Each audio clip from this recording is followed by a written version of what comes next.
Mesdames et messieurs, bonsoir. Mémé, tu es une femme exceptionnelle. Naya a l'habitude de la scène depuis plusieurs années. Elle fait de la danse, mais ce jeudi, c'est un texte qu'elle va présenter aux spectateurs. Moi, généralement, en face de moi, j'ai une salle noire et là, je verrai les gens qu'il y a en face de moi et donc c'est totalement différent. Et donc oui, il faut quand même gérer son stress et donc s'entraîner parce que sans entraînement, c'est très difficile. Pour préparer le grand oral du bac ou l'oral de français pour les premières, ces élèves participent à un concours d'oralité créé par leurs professeurs. Parmi 40 lycéens, ce sont les 9 finalistes qui s'entraînent à quelques heures de leur passage. On nous donne surtout des méthodes et des clés pour pouvoir réussir à s'exprimer correctement et de pouvoir réussir nos examens, mais pas que, bien entendu, aussi pour la future vie professionnelle.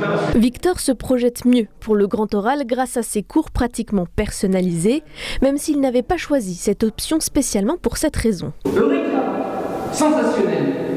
J'ai surtout pris des cours d'oralité d'abord parce que j'étais un élève assez timide. En seconde, j'avais besoin de prendre un petit peu plus la parole pour que ça se passe mieux. Donc ça m'a surtout aidé à ce niveau-là. Pendant toute leur préparation, les élèves sont accompagnés par Monsieur Bégon, spécialiste de l'oralité. Le but, c'est le grand oral, mais les conseils qu'il donne serviront plus tard. Il en est certain. Alors on se base sur des critères et notamment des grilles de notation basées sur des compétences oratoires. Il faut maîtriser la voix, il faut maîtriser la gestuelle, il faut maîtriser le regard. Il faut essayer aussi d'avoir des compétences d'argumentation qui sont aujourd'hui très importantes pour réussir les oraux du bac.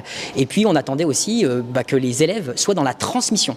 Transmission de connaissances, transmission de réflexion et transmission également d'émotions. Pour l'épreuve du bac, en tout cas, sa méthode fonctionne. Les lycéens ont toutes les clés en main pour les oraux de juin. Mes élèves, l'année dernière, ont obtenu 17,5 de moyenne au grand oral. Donc ça prouve bien que ce genre d'exercice leur permet de réussir, en tout cas d'éliminer les mauvaises notes et pour certains même d'exceller. J'ai eu plusieurs 20 sur 20 à mon actif et je suis plutôt fier de mes élèves et de leur réussite. Leur professeur a même prévu une récompense pour féliciter le gagnant, un chèque de 160 € pour le meilleur orateur.